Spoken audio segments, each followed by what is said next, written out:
Donc ce que nous allons vous proposer ce soir, c'est une forme de causerie politique sur les rapports inégaux entre les femmes et les hommes, sur le sexisme. Nous sommes 5 conseillers d'éducation populaire et de jeunesse du secrétariat d'État à la jeunesse et à la vie associative. Et nous ne sommes pas des comédiens. D'accord? Ça c'est pour l'indulgence. Ce que nous voulons, c'est partager avec vous une réflexion que nous menons depuis un certain moment, parce que notre ministère nous demande aussi de travailler dans la lutte contre les discriminations. Et ça en fait partie. Voilà.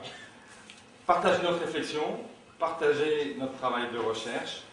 Donc, nous allons à un certain moment solliciter votre participation. C'est un rapport de domination d'un groupe social, celui des hommes, sur un autre groupe social, celui des femmes. Et l'outil principal de cette domination masculine, c'est le genre. Le genre, c'est pas tout à fait comme le sexe. Petite explication. Le sexe, bon, vous voyez ce que c'est. C'est ce que nous avons entre les jambes. C'est du biologique, du physiologique. Le genre, c'est ce que la société nous apprend, nous impose en fonction de ce que l'on a entre les jambes. Ça, c'est la tâche de l'éducation. Et c'est ce que nous appelons l'assignation à un rôle. Ça veut dire quoi? Ça veut dire qu'à la naissance, selon que l'on est un garçon ou une fille, on va nous éduquer d'une certaine manière. Ainsi, si on est une fille, on fera plutôt de nous de quelqu'un de gentil, d'attentionné, alors que si on est un garçon, on fera plutôt quelqu'un de nous de turbulent, ambitieux, fort. Les hommes et les femmes sont sexistes. Ça s'appelle l'aliénation. C'est comme l'a dit Régis, c'est le fruit de l'éducation. Et l'éducation, elle nous construit comme ça. Le sexisme, c'est une forme de domination. C'est quelque chose que nous ne voyons pas au quotidien. Nous n'apercevons pas de nos gestes, de nos paroles, de nos actes, forcément tout le temps, dans cette dimension sexiste en tous les cas. C'est caché à notre conscience. Pour lutter contre le sexisme, il est important de le désocculter, c'est-à-dire de le ramener à la conscience, de comprendre les choses, de l'objectiver et de l'internationaliser pour arriver à repérer à quel moment on peut effectivement, individuellement ou collectivement, lutter contre le sexisme. Pour lutter contre le sexisme, il y a un outil merveilleux qui existe depuis des siècles, qu'on appelle le féminisme. Et ça fait très peur en général aux gens. Or, le féminisme, c'est quoi, si on réfléchit bien? C'est simplement tout acte, toute action qui affirme que les femmes sont des êtres humains. C'est quand même beaucoup des êtres humains, des sujets libres, des libertés en marche, des sujets de droit. Eh bien, c'est pas beaucoup. Alors moi, personnellement, je me demande pourquoi ça fait encore tant de problèmes. C'est au début des années 60, j'ai à peine 10 ans, et ça se passe un dimanche, le 14 juillet, c'est la fête au village. Je suis avec mon frère aîné, qui a 1 an de plus que moi, mais il est un peu plus petit que moi, il n'a pas bien grandi, et il porte des lunettes. Ce jour-là, on avait installé sur la place des manèges, quelques stands de tir, des autotamponneuses et une grande buvette. Nous étions au bord des autotamponneuses parce que c'était la première fois qu'on en voyait et on était assez ébahis par ces trucs, ces bagnoles qui se rentraient dedans. Et puis tout d'un coup, on voit arriver sur notre gauche un groupe de 3 garçons un peu plus grands que nous, qui passent derrière nous et puis qui bousculent mon frère. Bon, on se regarde, bizarre. Ils reviennent et ils rebousculent mon frère. on ne sait pas quoi faire. Il repasse, et là, une troisième fois. Et mon frère, là, se rebiffe. Il se fait taper dessus. Moi, je reste là, interloqué, je ne sais pas quoi faire. Je cherche du regard mon père à la buvette, et je l'aperçois, et je cours vers lui, je lui dis « Papa, papa, il y a Jacques qui se fait taper dessus !» Et là, mon père me regarde et me dit « Débrouillez-vous, c'est comme ça qu'on devient un homme. » Quand on était enfant, je me souviens, ma mère tenait beaucoup au principe d'égalité entre les garçons et les filles, donc entre mon frère et moi. Aussi, il y avait les tours de vaisselle, chacun son tour. Mais, quand c'était le tour de mon frère, il disparaissait. Il avait ce que j'appelle aujourd'hui la déripette opportune. Maman, mais c'est injuste, regarde, il fait jamais la vaisselle, il est jamais là. Ma mère, oui, c'est vrai, c'est injuste. Mais, tu sais, les garçons, c'est comme ça.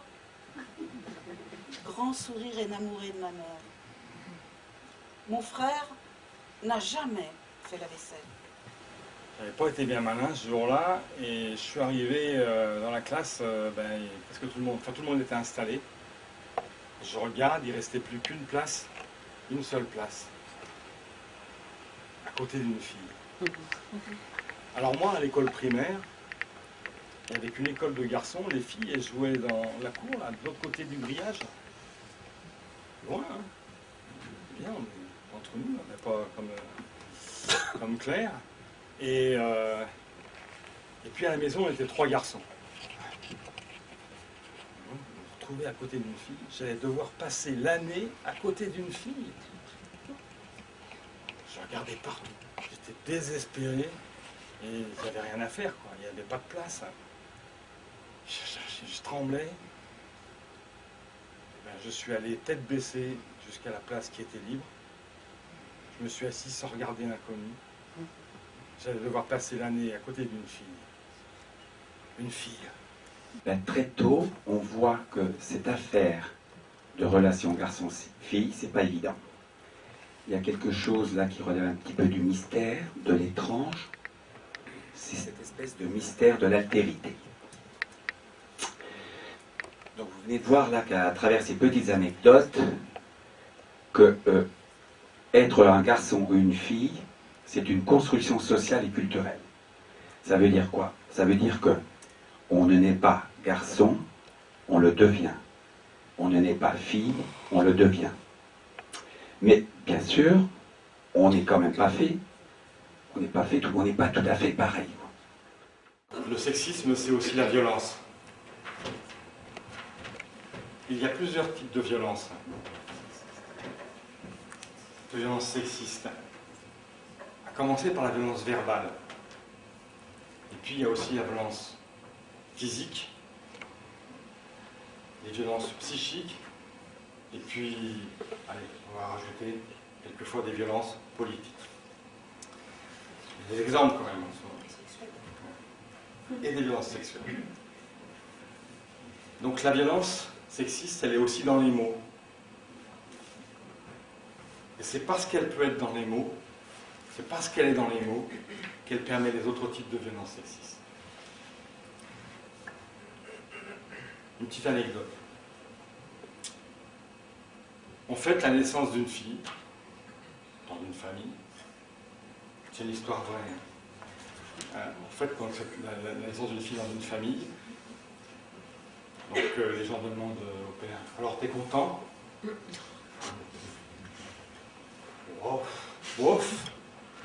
J'avais déjà un trou à la maison, maintenant j'en ai 2.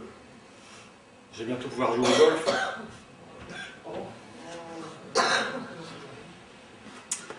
Je crois que le point culminant, ce qu'on appelle l'acmé du sexisme, ce sont les violences faites aux femmes.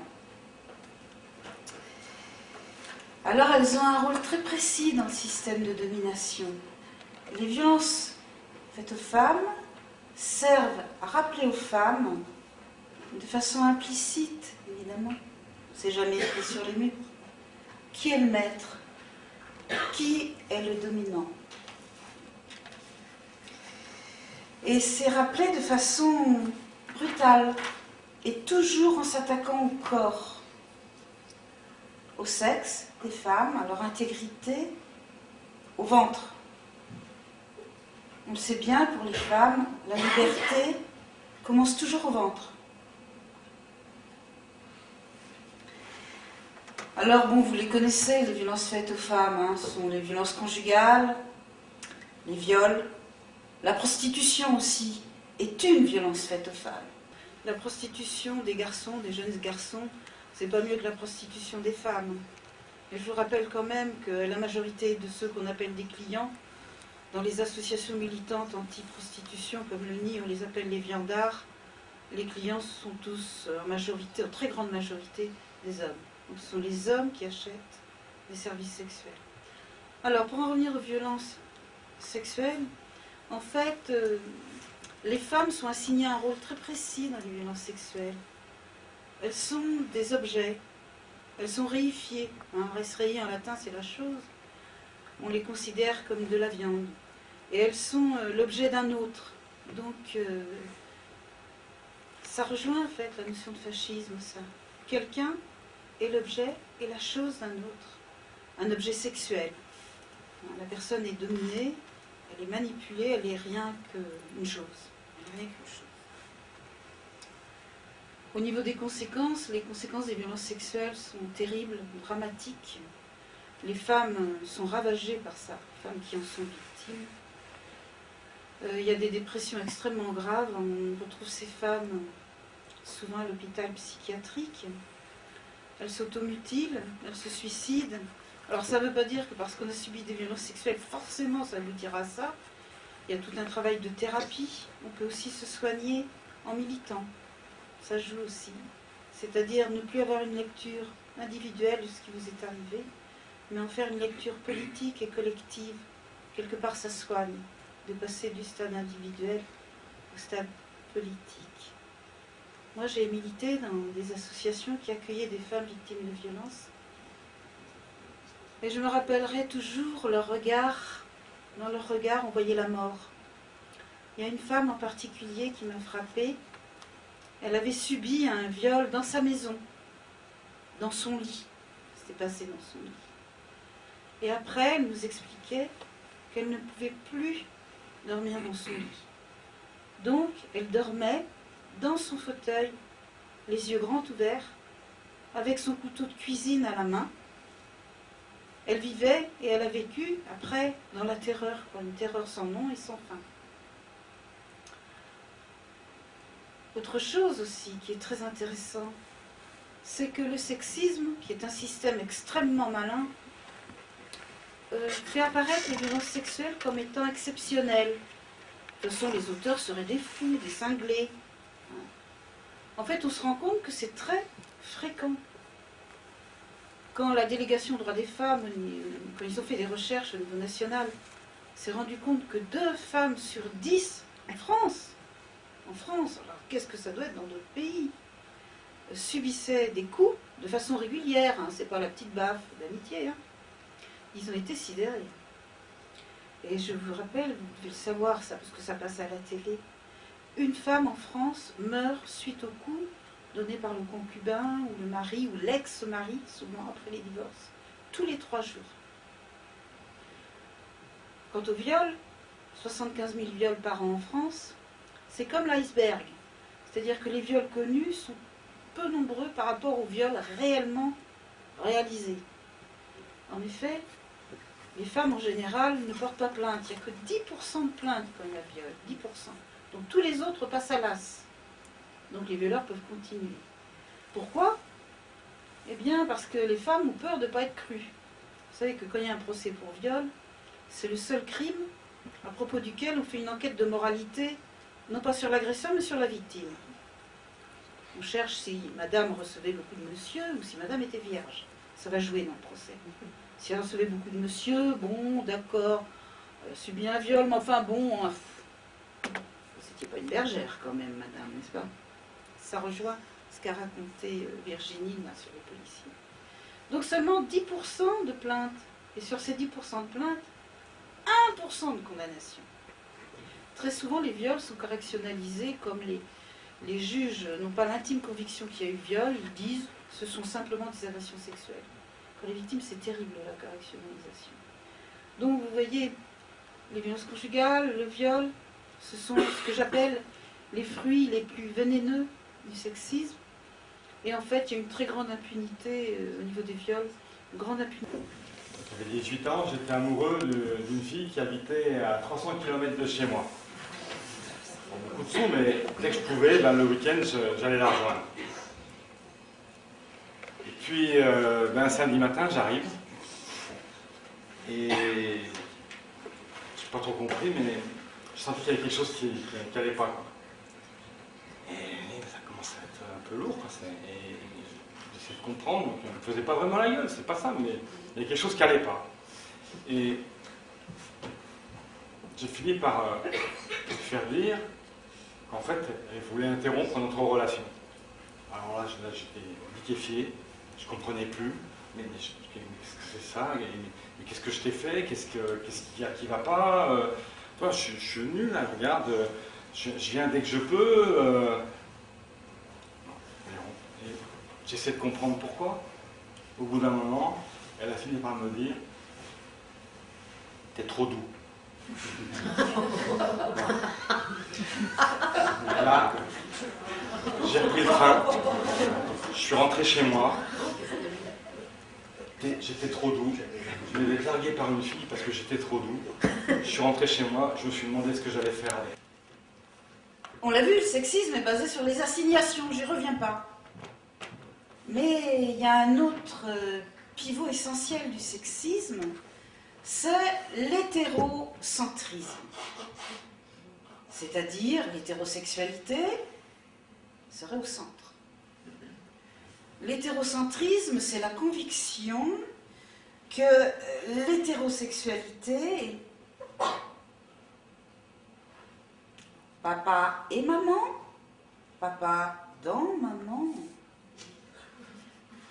eh bien, est la seule bonne sexualité, la seule valable, la seule légitime. C'est central, ça, dans le sexisme. C'est pour ça qu'il y a un lien entre le sexisme et l'homophobie. L'homophobie découle du sexisme. Donc l'hétérosexualité, il n'y a que ça de bien, il n'y a que ça de vrai, il n'y a que ça de naturel. Oh, la nature. Cette foutue référence à la nature. Centrale dans le sexisme. Le naturalisme, c'est le fondement du sexisme.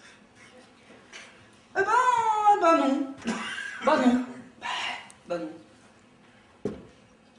On évolue de plus en plus, du moins en Occident, vers l'idée qu'il n'y a pas une sexualité, mais des sexualités.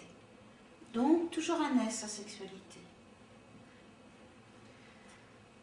Et autre idée très importante, c'est l'idée qu'il n'y a pas de hiérarchie à mettre, de hiérarchie de valeurs à mettre entre les différentes sexualités. Non.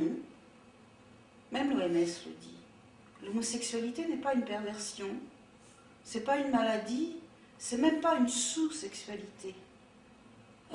Woody Allen qui disait c'est dommage qu'il n'y ait pas plus de bisexuels, ça doublerait nos chances le samedi soir. Alors je vais vous raconter une petite anecdote personnelle. Vous ne les brutez pas auprès de mon conjoint.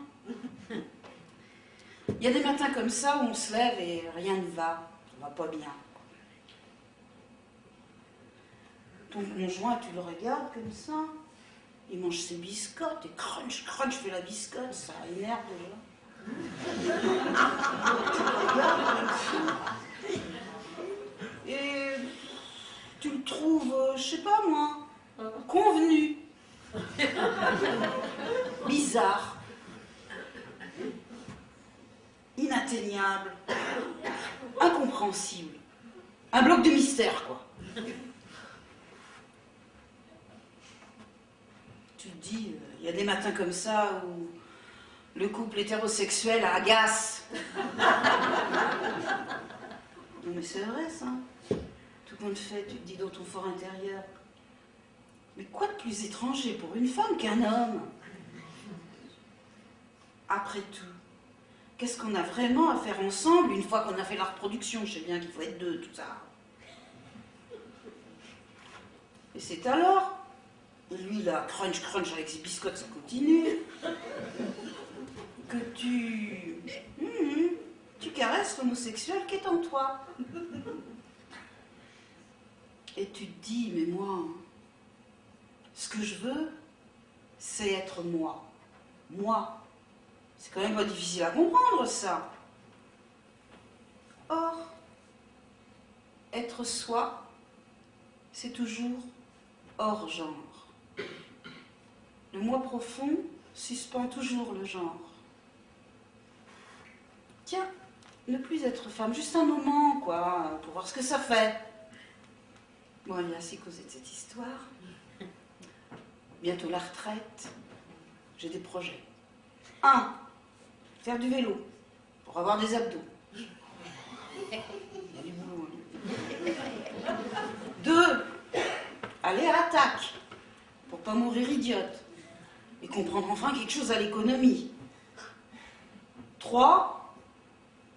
Bah tiens, je serai lesbienne, qu'à cela ne tienne.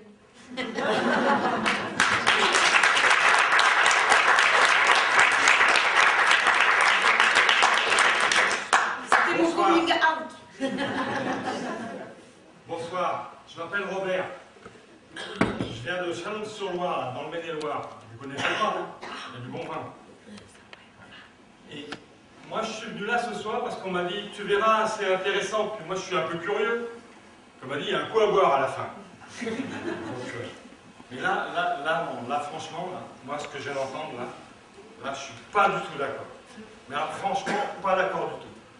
Mais vous l'avez vu, là, vous avez entendu ce qu'il raconte, la petite frisée avec son air lubrique, là? Non, mais... Vous trouvez ça correct, vous? C'est inadmissible, tout pareil. Allez. Sexiste de la partie. Ouais, non, pas. Parce que, voilà. Hein. Nous, les hommes, on a été sympas. Hein. On a permis aux femmes d'apprendre à lire. Ouais, oh, on déconne. C'est important, ça. Elles ont le droit de vote, on leur a donné le droit de vote. Elles ont le droit de choisir un métier ou de rester chez elles à la maison. Nous, on est obligés d'aller bosser, nous. Oh, hein, on n'a pas le choix. Hein. Elles ont le droit d'ouvrir un compte en banque à elles, maintenant. Hein. Où est le problème, hein? Et puis avec la pilule, l'avortement, il n'y a plus de problème, quoi. Tout va bien. Qu'est-ce qu'elles viennent nous chercher encore, là? On en prend plein la tronche pour pas un rond. Nous, les hommes, vraiment, là, ça devient plus supportable, quoi. Qu'est-ce qu'on va devenir dans tout ça? Voilà. Vous, là les femmes comme ça, là, hein, vous mordez la main qui vous a nourri pendant des siècles.